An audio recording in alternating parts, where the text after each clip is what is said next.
ago, 6 years ago. And she turned me down because she was just so focused on school and, college and just her profession overall. And in 2018, when she was graduating and getting her bachelor's degree in psychology. She wanted to teach art therapy to the youth. That actually landed on my birthday. So she invited me out to her graduation, and everything kind of kicked off from there. We're just very fitting. We were like she was like my twin flame, Yeah. and we really wanted to have a family, and our family and people around us wanted us to start a family, and was just wondering when we were gonna have children. It became a discussion, and in August 2019, we went into this bookstore, and she seen this baby hip hop book with Tupac, Baby Biggie, Kendrick Lamar. And she was just very excited to grab the book, and she was just like, we should really consider starting a family. And September 17th, 2019, we found out the news that she was pregnant, and we started planning. Luckily, my job gave me the leniency to be at all of her prenatal, postnatal visits. So I was very present in her pregnancy and was just paying attention to how she was being treated and what she was being given, and really just studying the female autonomy and pregnancy. And we didn't really receive much education from the hospital at all. So luckily, she took it upon herself, God bless, to study the changes going on in her body and things that would be good for the baby. And she was one of the most healthiest women that I've known in my entire life. Pescatarian, held a strict vegan diet when she became pregnant, and just really took care of herself. And we did start noticing the defaults and how she was being treated, and where that treated was starting to change and shift, and the attentive care that she was not receiving, and how they just weren't listening to her, and that's what ultimately led to her demise. And here we are, and I actually ended up advocating the very next day after her passing, because she did die to an unscheduled emergency C-section that stemmed from medical negligence. Right. We were due May 30th, 2020, and she was trying to get early FMLA and disability in April instead of May, and she ended up passing away in April. So we never even made it. It just hurts me to see her work so hard. I've seen her work so hard all her life, and she was actually getting ready to. She was a teacher. She was an educator after she got her bachelor's, and then she was about to receive her master's degree for business and development. She wanted to open her own school and start extracurricular activities for the youth, and a way to help parents and keep their job security and things of that nature. So she really based her life and her her energy around the children of the youth. I mean the children of the community, and she was actually supposed to walk with Elias on stage and receive her master's. So that's a moment in time that we're never going to be able to see due to medical negligence. And I started the work, April 21st, the day we left the hospital. I started advocating for her because right before her passing, she wrote on Twitter, which went viral, that she wanted to write a tell-all about the negligence that she was receiving in the second and third trimester, and that tweet went viral. So that's exactly what I decided to do. I decided to take over where she left the office. I started advocating for her and writing that tell-all for her, and just making sure that we're getting her story, her legacy out. Because I see Amber in so many women, and women who are working hard towards degrees and careers and trying to provide for their families. And that scares me, because I know what's going on in this medical system and how that hasn't changed or isn't changing. Right. It really scares me for these women. So I work day in and day out to do what I can to do my part so we can change the system. Yeah, and I mean, and I know the community knows and can see that it's reflected. You know, I remember seeing you out on the streets right in front of the hospital, like immediately doing the work, bringing attention, um, letting people know. Like, I believe Amber's mom also worked at the same hospital, correct?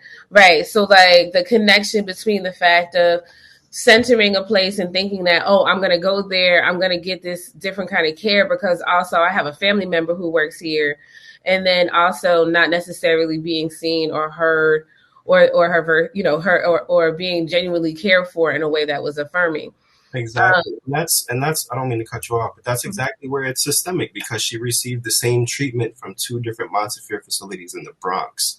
And the one Mm, that she died at, her mom had worked there for 25 years out of Amber's whole 26 years of life. So her whole life. And just to receive this kind of treatment, and of course how we're further being treated as well. It took a midwife to really stop and view Amber's blood work to tell us exactly what was really going on with Amber and how severe it was. mm, And by then it was already too late. I say that Amber was as good as dead as soon as she walked in the hospital. The way that her platelet levels were, her platelet levels had mm, dropped down to 20 by the time we had got to the hospital. And if for those of who don't know much about platelets, your platelet levels have to be at a one, above a 150. If it's at a 150, it needs to be monitored. It drops down to 125. It needs to be monitored and ready for treatment. And by the time our midwife caught it, it was 90 in December 2019, way before the pandemic struck. So they had plenty of time to fix this. They had five or six different OBs writing off on Amber's paperwork as if everything was fine, while her health was clearly deteriorating. And mm. yeah, and that's it took a midwife to really show us that. Um, yeah, so that's why I'm so appreciative of midwives. And this is a community midwife who you all sought out because of the care that you weren't receiving at the hospital. Yes, Miss Nubia Martin, and I was actually the one who found Nubia Mm, because I was very much, like I said, I was very much involved in Amber's pregnancy, and she was just really stressing out about the hospitals and how she was being treated. I took it upon myself to research midwifery, research midwives in the community. Found the perfect one for us, Miss Nubia Martin. Uh, mm. we picked it off from there, and Nubia has been great support for me as well, and she's been there since day one, and she's really advocated for me and became one of my business partners as well, and we're just doing so much for the community. We collaborated for the Ambrose Isaac Access to Homeburst Scholarship Program that offsets the Mm. cost of insurance premiums. So whatever families aren't able to pay through insurance, this program covers the rest, and we've been able to help. I want to say close to 50 families in the past year. So That's beautiful. And that's, I mean, but that's like, that's centered around community work, right? We are yes, like actively addressing issues as they are presenting themselves, trying to find strategic ways to be able to do that. And like, and that's like why we have to understand the power of midwifery too, the power of community based midwives and the work that they're doing to center patients individually, right? Going up above and beyond, because Nubia could have easily said, well, you're not in my care anymore, so I'm out, but instead has decided to continue that work with you because she understands the impact that it has, not just on your family, but on all families, right? And so since the beginning of your work into like this birth justice realm, have you seen any concrete like laws, legislations be put in place to address the maternal mortality and the issues that you have been fighting? well, I have been seeing a lot of change in those areas. Like city council, I know that there's members of city council that are really trying to advocate and fight for us because they're really starting to understand and they're starting to see a lot of these statistics. But yet again, we do have right now we have Democrats and Republicans who are trying to shun midwifery, and I'm just having troubles understanding when it's known that we're having better birthing outcomes and we're losing 60% of our women every year to the healthcare system, which is more than half, and we're seeing genocidal traits being made. And I'm really just having a hard time wrapping my head around why they're not trying to pass these bills. We are trying to get them to pass some bills that we have here in December. But if we really tailor to the needs of the people, we could easily decrease that 60% by 90% if we're providing quality care and if we're treating every person different and tailoring to their needs. If we're not tailoring to their needs, then we're not meeting the need, which is where the system is failing. And there's no budget and need to learn how to treat people of color. All you have to do is just offer quality care and listen. And I'm constantly speaking to city council members every month. I'm working with city council members to craft legislation and bills that they should pass. But I do need somebody from DOH or city council to tell me why midwifery and our traditional way of birthing is so dangerous when we're having better birthing outcomes and experiences. Even though the traditional way of birthing was stolen and institutionalized, by the people who could care less for Black and Brown Indigenous bodies. Right. Tell me why we can't pass our midwifery bill. Right. I need to sit in a room with somebody. I need them to look me square in my eyes and tell me why we can't do this. Right. Let me put my stats against yours and let's see what the community thinks. Governor Cuomo, after Amber passed, was telling us and was on a city council meeting saying that his maternal task force was going to take care of it and that they were going to help us. And then turns around and creates an executive order trying to prevent my family from taking legal action the same day that Amber passes away. Okay. So it's we do need our bills passed in December, or I'm not going to have any choice but to insinuate a racial bias that's infiltrated the medical system and that's violating our human and civil rights. In short words, medical racism. We need our governor to sign A259A-S1414A into law so that midwives in New York can use accreditation instead of the burdensome of having to have the certificate of need. And there are women who are having to cross state lines literally to obtain a midwifery license just to come back and serve their communities. Just think of how problematic that is. Right now, because they also told us back when Amber passed and I first started talking to members of city council and just about the story and the work that we're trying to do.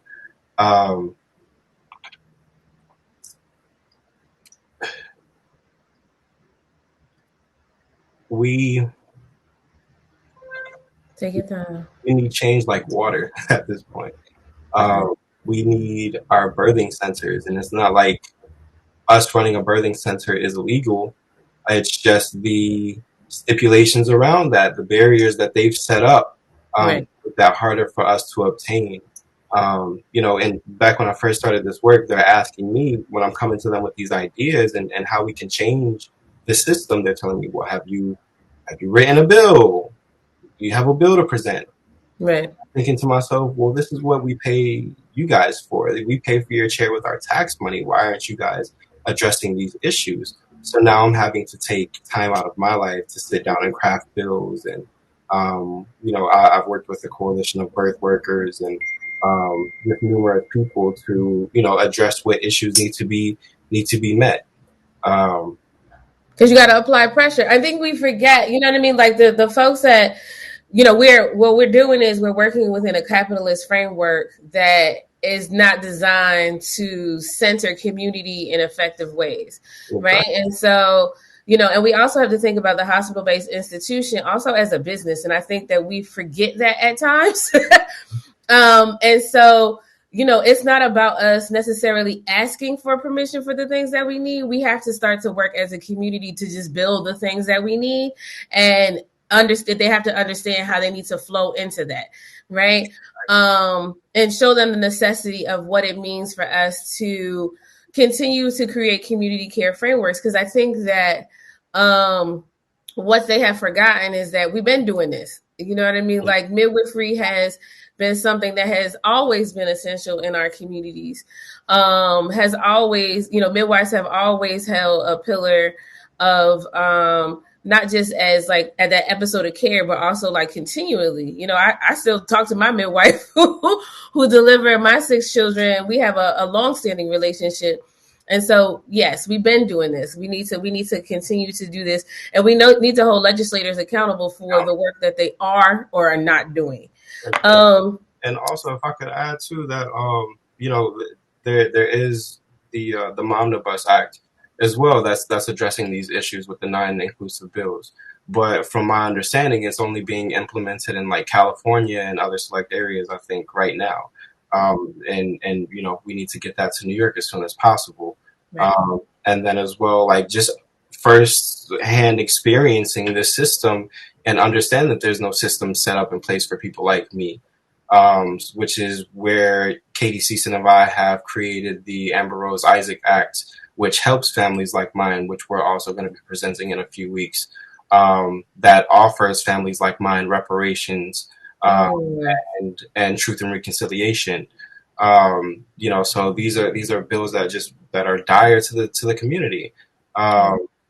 And when I was going through this, they weren't offering me any services. The only services that they were trying to offer me was speaking to a counselor who wasn't even properly evaluating me, but was already throwing drugs in my face, such as Xanax and other stronger antidepressants. And I'm just thinking to myself, wow, this is just such a perpetuated cycle that goes on within the Black and Brown communities. Right. How am I supposed to take care of my newborn child who just lost his mother from doped up on drugs, and I'm left incompetent to take care of him? Right. So these are the systems that we also need to be changing. We need to change things from the inside, which is where I'm also just appreciative for midwives who just found more of a holistic approach for me that helped me ground better. And I mean, and that goes straight into the question I was going to ask you is what has been, because the work that you are doing comes from a place of pain, but also in creating joy for yourself and creating hope for others. And so how are you centering yourself in this work so that you can continue to show up, in a way that feels good to you and is supportive of your family? Yeah. I take the time to meditate. I try to, go on runs, go on walks. Sometimes I try to leave the city, go in the mountains, get some fresh air, something. All right. That's what I'm talking about. Yeah, something. I got to take care of my mental because I know that that's what's going to get me through. So I've always tried to keep my mental strong, especially just the conditionings of life and what I've had to experience in life. Growing up has just conditioned me to be this way. Because I know that I could lose myself, and I've already been, down that dark path before, and that's not something that I want to return to, nor do I want to see people there as well. So it brings me joy and solace to help people escape from those places and find a different perspective, a way to think, and just things how we should be viewing things and viewing life and treating ourselves and treating our bodies. But it's really the people, my community, that's made things a lot easier for me. It's been the midwives and the doulas that have made things easier for me, who, call on me to check to make sure that I'm eating and drinking water and offering to bring me soups and teas and cacao, all the things. So it's really just been the support of my people that's been getting me through, and that's what we need. We need to show up for each other more often, especially in times like these. Everybody's hurting, even though people are smiling, they're hurting. Right. So there's just this way that we can connect and get through this together, and we have to get through it together. It's harder to do it alone. And, you really don't want to shut yourself in. You really want to be able to be open and expand your way of thinking and finding that will to live and just do. As a Black father, right, and and as a Black man, and the ways in which society oftentimes views Black men and Black fatherhood, I've noticed that you've been really intentional about creating a network of support with other Black fathers. Mm-hmm. what has, like, how has that laid the foundation for you to be able to like do this work in a way that feels like solid while supporting each other in brotherhood, while supporting each other in fatherhood, but also as single fathers Mhm. who, I think oftentimes in society that's not normalized. We don't we talk about single motherhood, and yes, that's important, but also as a single father, like what does that mean in being intentional about creating that network of support with those other Black men? I mean, to be quite honest, that's what really started my drive. That's what laid down the foundation. Uh Understand that type.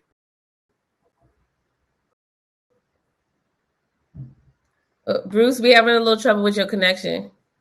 See, you as soon as we start talking the real talk, right? Then streets want to act up. Hopefully, Bruce will come right back in a second. These internets be trying to do the most. Oh goodness. Okay. So I'm hoping that it's gonna come, he's gonna be able to come back in right away. But these are some of the things that you see as soon as I asked that hard question, right? That one deep question, the internet was like, no, you can't do that.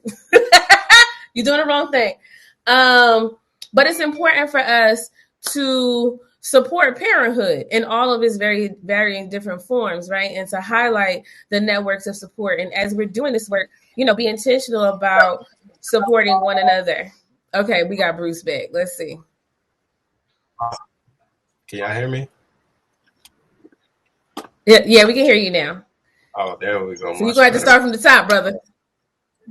No problem. No problem. But yeah, it really took a father that was going through the same type of grief that I was going through to get through to me. Um, and that was the same week that I had lost Amber, and I was just spiraling and um, just having these crazy thoughts and emotions, and just a lot was really coming up for me, and I was really just trying to avoid that dark space that I was talking about. But it took a father who also lost his wife to pull me out of that and make me realize that there are other people who are dealing with this. Because I had just dealt with so much in my life that was just like the icing on the cake for everything, and it was, um, I was just really spiraling out of control. And Omari Maynard, who lost his wife Shamani Gibson, due to medical negligence as well. Um, he was just having that straight talk with me. Me and him, I didn't even know this guy, and he was on the phone with me for 2 hours, Mm. talking to me and really getting through to me and listening to me crying and snot everywhere, um, and that really planted something in me to want to help other fathers and other people who are going through this and dealing with this type of grief.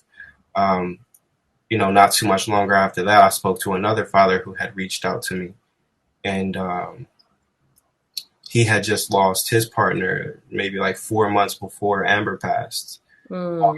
here in New York. And I'm asking him how he's dealing with his grief, because I'm just having a hard time dealing with it. And he was just telling me, he's not dealing with it well at all still, and that he had thoughts about jumping off the roof with his children, Mm. just because he couldn't deal with that pain. And that really did something to me. Um, that made me feel like I have to do something. I have to jump into action. I have to help people. Um, I know that I can connect to people and get through to people. Right. And I know that I have to use those God given abilities to, talk people down sometimes, and to empower people, because that's really what I love to do, and what I love to see in my community is just us empowering each other, especially as Black fathers. Um, you know, Fathers are very important, and I need them to know and understand that as well. Uh, Right. and just the struggles that we go through, because as men, some of us don't talk about it as much, or don't know how to talk about it. Right. Um, and that's It's necessary. It's yeah. important. Yeah. I mean, I'm grateful, and I think, I don't think people understand, the power of, Black men and of your collective healing. And although you don't express it in the same way, right? Of, when you all get together, it's powerful, right? Yeah. And how you're able to uplift each other in your parenting, in your fatherhood. I know if it wasn't for my husband, listen, I wouldn't be on this platform with you all right now because he's watching 6 babies, right? And it's not that, it's not to take away from and say like, oh, I think sometimes we oftentimes think of partners as babysitters, and it's not to think of it like that. It's to think of it as we are a continued community, and in order for us to be able to show up, we have to think about the work in that same way. We have to think about how we support one another, how we uplift one another, and it's really, really powerful. And I saw how you all came together and were in front of Queens Hospital recently. You, Brother Charles Johnson, Amari Maynard, really showing solidarity for Denise Williams' family. Can you tell us a little bit about that work and how you all were able to come together to support that family? Well, we all do this work very differently, and we do have different crowds, and different methods of going about advocating. And, we've always been together, and we've always talked each other through things, and have given each other advice. And, the three of us have become, the pillars for other fathers who can lean on. And we teach them how they can advocate for themselves and, love and learn from themselves. But we every time, something like this happens, it hurts all of us. And it just brings us back to that space that we were in, and it's personal to us. So we feel like we have to show up for others and show up for people. And I know that our voices are pretty powerful. Especially as Black men advocating for Black, brown women. That's very powerful, and that's admirable, and that's what we want to show as men, the strength. Ninja actually told me something. Nubia's wife told me something. Nubia's husband, I'm sorry. That he told me something that really stuck with me, and he said, "By saving our women is how we save the man." Okay, now Rastafari. that, that, and that's how we save the man, and that resonates. Because it really takes a woman in our life that understands and knows what she wants for us to get our stuff together. Like, let's be honest. That really pushes us and mentors us and looks out for us and making sure that we're good in every aspect. So we need to be advocating for our women and and protecting the children, because the children are our future, and we just need to do right by them and change the world for them. Yeah, exactly. All right. So as we get ready to close out, what are some of the key ways in which community can support your work and others right here and right now? I know you mentioned some bills, and we'll be able to put those in the chat as well, so folks can support those. But what are some tangible ways? And I want you to think like broad, you know what I mean? Like, think about you centering yourself so that you're able to center other people, but also like externally, what does that look like? Really the help is just getting the word out. Because I was at the beginning of all this, I was really sacrificing a lot to do this work. And make Amber's story go viral. And then after, God bless, but after George Floyd died, it kind of overshadowed what happened to Amber and what was going on in the medical system. So really just sharing the story of not only Amber, but the other women who are going through medical negligence and need to be advocated for. And also, community support through funding is also very helpful. I've actually, kept quiet about it, but I've been doing this work for the past, year and a half, and I've actually been doing it completely for free. Just to make sure that, just that I'm very passionate about it. It's very personal to me. And I'm just very lucky and grateful for my team. That's always, believed and had faith in me, and that always pushes me and just, keeps me collected. So I'm able to do this work. Um, and that's really the greatest way that we could be that we can be helped, or just showing up to events that we throw, because we do a lot of Right. events. We have an event coming up on the 24th, a Friendsgiving. It's a Friendsgiving mixer art exhibition / coat drive. Oh shoot.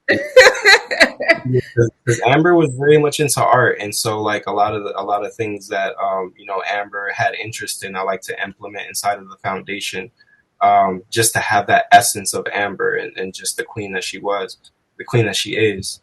And a lot of the donations that I do send they go to homes for teen mothers, who need jackets and stuff for their children, or Pampers, or just people who are in need, who are in housing, and things like that. So shelters, we donate to a lot of shelters, and yeah, that's just ways that we can be helped. Also, if you could follow us on saveArose Foundation on Instagram, we have ways that you can help us in our link tree. If you would like to, offer any type of service, or want to just know what we're up to and what we got going on, or if we need any help with anything. And then also following Movement to Birth Liberation as well, to follow up on the advocacy work and bills and things that we're trying to pass. That's what's up. So what I'm gonna do is Ancient Song's gonna start it off, and we're gonna give a donation of $1,000 to get things rolling, and then I'm gonna put a link up in here for folks. People are asking about how they can donate, and so there's a link up there. Whatever donation you give, all of the donations will go to Bruce and to saveArose Foundation, so that they can he can be able to sustain himself and his family. Like, how old is your son now? A year and a half. A year and a half. So that means we walking, we getting into stuff. He's running. He is running at this point. Yes. Doing the most. This is where you gotta like keep stuff away from them. You gotta like put it up high, and all the scribbling and stuff on the walls and all of the things. But I'm sure it brings a lot of joy and blessings to see like just his growth and be able to do this work together in honor of Amber. And it's a beautiful legacy that you're laying a foundation for your son as well. Oh, thank you. All right, so we're gonna open up the floor to Q&A. So folks, you have an opportunity. You can grab the mic. If you have any questions, like here's your opportunity to do so.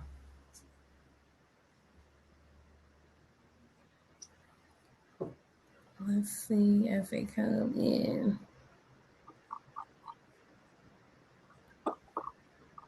Y'all was going ham in the in the chat. Don't be shy now. And the donations, I don't know if you can see it, but the donations are coming through, Bruce. That's love. No, I see it. That's love, y'all. Yeah, that's love, that's beauty. And we'll make sure that all of these come through and that they are sent to you right away. All right, y'all don't have no questions? Yeah, I ain't got no questions. Y'all shy? Grab that mic or drop it in the chat. If you know what it is. Once they grab the mic, okay, here it goes. They gotta come on screen so that they gotta make sure their stuff is together. They gotta make sure their faces beat. Oh, shit, sorry. Good morning, y'all. Grand Rising. Sorry. I was trying to make a donation. Shit. I have a question for you, Bruce. You talked about the space in which you and other Black men were able to get together and really pour out to each other. Mm-hmm. How much or how many logistical things do you have to go through in order to find a safe space to even do that? You got to know somebody that knows somebody. Honestly, it's very hard for me to find other groups like that. I'm pretty sure that there are other groups like that in other communities. But me, Charles, and Omari usually reach out to the partners after we find out the news, which we always find out the news first through midwives and doulas before we even find out on the news. So we're already reaching out to the families and figuring out ways that we can help, whether it's, helping out with donations and helping out with funding for the family, getting, necessities for the children, because there are women who are leaving behind like 6 children, for a single father. And that's, we got to give them as much help as we can. And as soon as possible, so that, they just have that pressure off of their backs, because that is just so much pressure, especially dealing with grief. So, it's really up to us to protect them and their mental health. So we find whatever we can do. I have one more question for you. You talked about leaving the city and going to green spaces to get your mind right, to get your chest right. Mm-hmm. What are, if you don't mind asking, some of the things that happen to you when you go out and you commune with that space? I feel more at peace and more calm, and this is also where I'm just appreciative for Amber, because in 2014 I started receiving like anxiety, like I was having anxiety attacks and dealing with really, really bad depression, and which is something that Amber always helped me with. If she seen me going through it, she would sit right next to me and or sit behind me and hold me and let me work on my breathing. And that's just what I do when I'm out in those open spaces. I still feel like I'm with her. I still feel like I'm wrapped around her. And that just helps me sit and think and clear my mind and breathe. And, and just a lot comes to me in those spaces. Those are actually where I get my most innovative ideas and, just ways that I can help. And that's just where I really regain my energy and my strength to keep fighting, because I know that I can't keep doing this every single day. I know I'm going to crash if I do it that way. So I just really need to sit with myself and slow down, and because the world can be a lot and it's going at a fast pace. You just really need to take that time to be present, and just sit with your emotions. Thank you for that, King Ashe. Monse? Hey, Bruce, thank you so much for being here today, for sharing with us. I really don't have a question for you. I just wanted to say, all the way down here from Mexico, from Puebla, we send our support to you. I was watching your presentation with my partner, and I felt it was important for him to listen to you and just to see the power of what men can do when they come together to heal, to share space. And I even get emotional because I'm like, it doesn't, we don't have to die for men to come together. And we know that, nobody has to die in order for men to come together. But how beautiful that you took this as an opportunity to do that healing, to gather, to organize, and to learn from other men who are going through the same thing. And I just want to say, thank you. Thank you for the healing work that you're doing. And thank you for being such a example for the rest of our Indigenous and Black men. And yeah, I'm so happy. I'm so honored to even be here. So thank you. Thank you. Thank you. It's all love. Thank you so much. And good luck. I'm gonna, I always think when we have these social media platforms with, a bunch of followers and all that, now we see that it's such a powerful tool. So I commit to doing more of that work of spreading the word, like you said, and putting these stories at the forefront, because shit's fucked up and we got to use whatever we get, whatever resource we have accessible to us to make this what everyone is talking about in the US, right? To make this a household conversation everywhere so that our women stop dying. Yeah. Yes. Agreed. Thank you, Bruce. Good one. Hi, Sangi. Hey. So I hear you saying that you want the birth workers community to show up to the things that you organize and with policy. Well, not just birth workers community, because I see birth workers all the time show up for us. Okay, but we're here now, right? So I guess my question is, birth workers here on this conference, this is our everyday, and you have quickly acclimated to this community. It's like initiation by fire into a whole new space that was brand new to you. So I know you've seen a lot, the good, the bad, the ugly of our community and the spaces that we navigate. So I want to hear from you. What advice do you have for us as Earthkeepers? Really, I feel like the main thing is egos. I'm not, you know, Another drop the mic. because it's just coming into this space and just being new and learning who is who. I've just seen a lot of egos in this work. When the mission is to help people. Come on.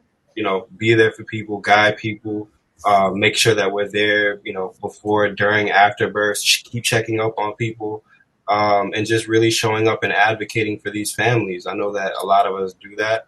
And even to our white colleagues, we need to see more advocacy for the Black and brown communities. That's all I could say, really, because I feel like other than that, midwives and doulas got it down packed.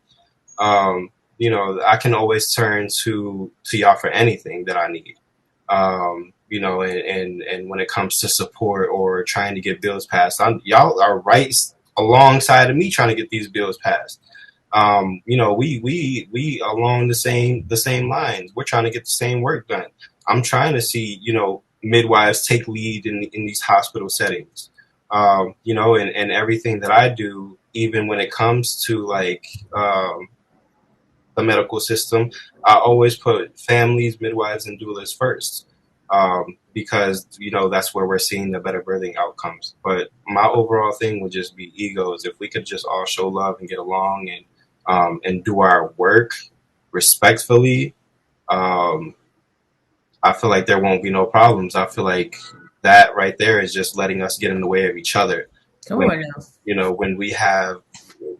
we know our mission, we know who's doing this to us. Let's shift our energy and our focus on that in trying to change the system versus who got what going on. So that's really all I can say about that. But thank you for your question. Yeah, I give thanks for the ancestors and for spirit and for us being able to have transparent conversations around the realities of the work, what it means for us to show up, what it means to support community and family, and those who are coming into the work, not because of that was your directed path, but because of something that happened, right? That has been a catalyst. And oftentimes that's a traumatic happening, and understanding and seeing that. I'm always be humble. You know what I mean? Do good, live. You know what I mean? There's one hand to give and there's one hand to receive. And as long as we are interconnected with one another, when we're humble, we're able to get more work done, right? We don't always have to see eye to eye on every issue, because there's more than one way to do something. But when we're able to collectively come together, there ain't nothing that can tear us apart, right? And so I appreciate you, brother, for being humble and for coming into this space and for teaching us and reminding us of what it means to move forward in the work. Because we're not remiss from reminders, and we're not remiss from correction either, as people who are doing this work. And so I give thanks. I give thanks for you sharing your story, for sharing your family with us, for sharing your time with us, for sharing your energy and showing up for family and for community every single day. Because you could have made a choice to say, you know what, I'm not doing that. I'm just going to focus on centering myself and my family. And instead, you decided to create a network of support to be able to assist others in meaningful ways. And that's honorable. And so I give thanks for your spirit. I give thanks to Amber's spirit, who guides you and who walks with you every single day and walks with your son every single day, and being able to guide us through this work and be pillars of light so that we can know and show up for others in meaningful ways. Yeah. And I mean, I just, blessings unto you and to your family as you continue to walk through this path. And, we got you. We got us. That's right. That's right. Thank you. All right, y'all. Let's see. You do too, because you such an inspiration. You, Nubia, and all the others are just such an inspiration to my life, and I just see the way that y'all fight every day and advocate every day. It's admirable, and every time I see y'all going hard, I'm like, nah, I gotta go hard too. I got, so I truly do appreciate the work that you do. I'm always in tune with everything that you're doing and everything that you got coming up.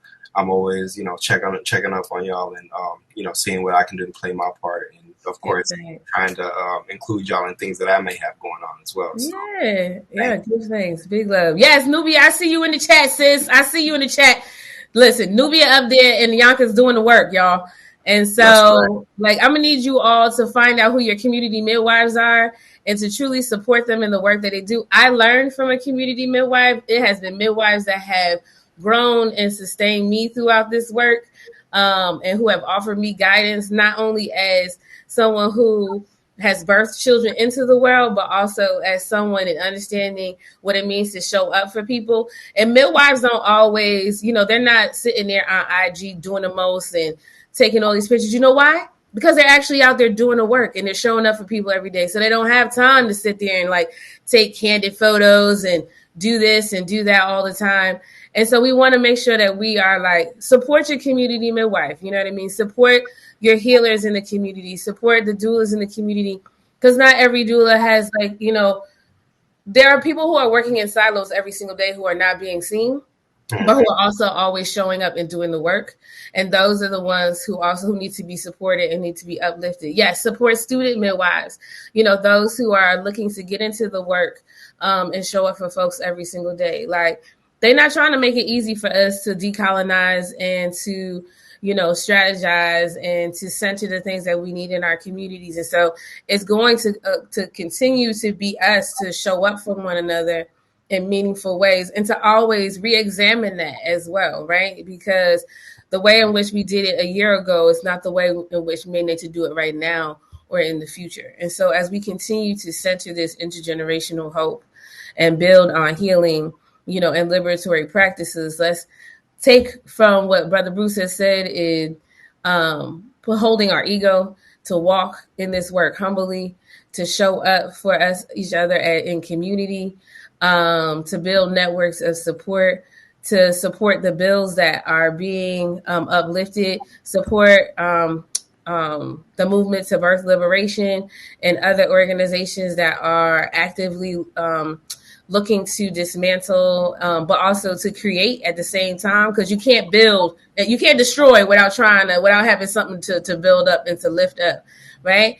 And all of the individuals who are doing the work every single day. I appreciate you all.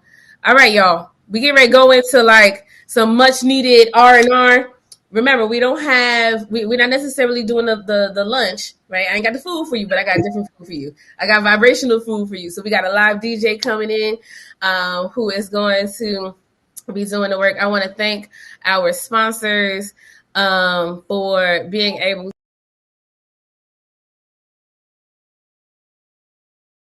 to offer the tickets at a more than discounted rate. Anybody who knows the Decolonized Birth Conference, the tickets is usually between $175, $300 plus. And we were like, nah, I need it to be super affordable for everyone as we move forward in these spaces. And so also, let's get ready. Let's take a groupie. You ready, Bruce, to take a group photo? you got to get your face ready. Let's take this groupie, y'all. Here we go. All right. Put on your best face. Wow.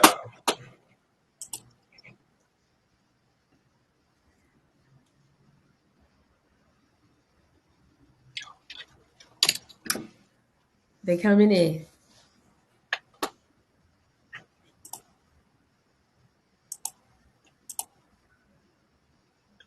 Wow. All right, now, come on, y'all. Don't be shy. They coming. They coming. Oh, this is fire. I didn't even know you could do this on here. Listen, this is community. This is a community event. We want to make sure like folks are like, you know, Okay. in tune and have a way for us to be able to gather in meaningful ways. Okay. All right, we up to 40. Come on now.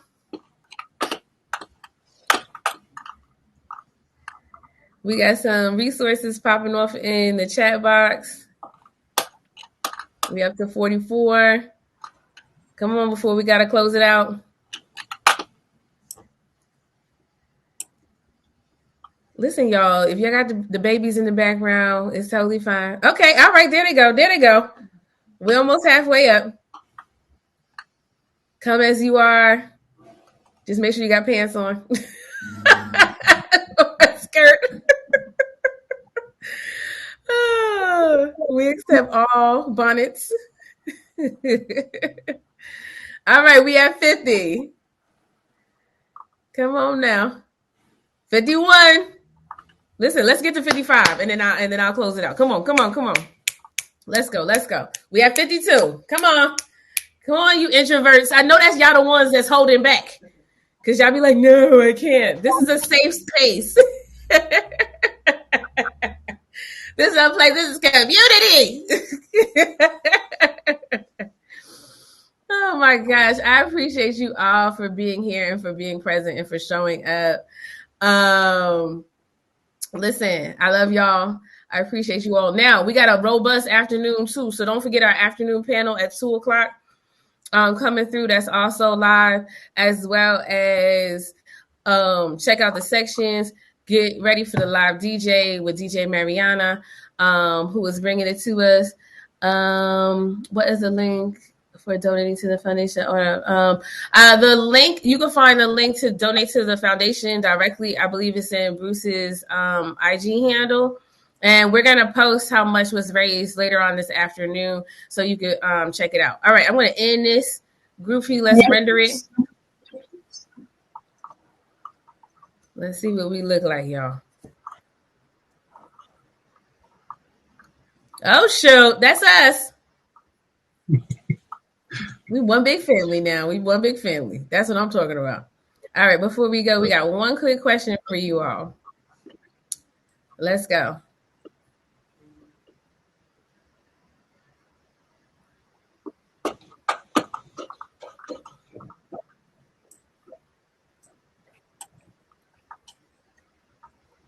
It's coming through. It's coming through. Here we go. This is introvert friendly. Come on. Listen, I try to meet the needs of the community in ways, you know, that are sustainable for everyone.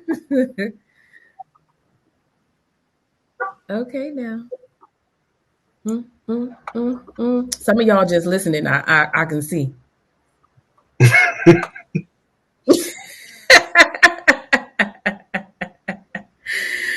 Ooh, here we go.